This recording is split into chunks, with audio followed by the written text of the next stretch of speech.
কালকে আমাদের Agartala rail station থেকে সন্ধ্যার সময় একজন ইন্ডিয়ান টাউটকে গ্রেপ্তার করা হয় আমাদের আগরতলা রেল স্টেশন থেকে। অ্যাকচুয়ালি সে মানে বাংলাদেশ থেকে যারা অবৈধভাবে বর্ডার ক্রস করে মানে আগরতলা রেল স্টেশন হয়ে বহিরাজ্যে যাওয়ার চেষ্টা করতো, তাদেরকে সাহায্য করতো বিভিন্নভাবে বর্ডার ক্রস করাতো এবং থাকা খাওয়ার ব্যবস্থা করতো। তো ওই সূত্র ধরে আমরা একটা কেসে সে ওয়ান্টেড ছিল, যে আমরা ওনাকে গ্রেপ্তার করেছি এবং আজকে ওনাকে আমাদের আগরতলা মহামান্য আদালতে প্রেরণ করেছি এবং পুলিশ রিমান্ডও চেয়েছি। তো প্রাথমিক জিজ্ঞাসাবাদে সে কিছু লোকের নাম বলে।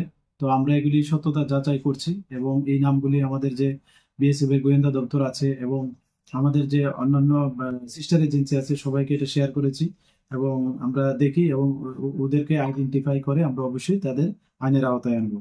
আর ওনার নাম হলো জাকির হোসেন। ওনার বাড়ি দনপুর বাজারের সঙ্গে, যা সোনামুড়া থানার অন্তর্গত।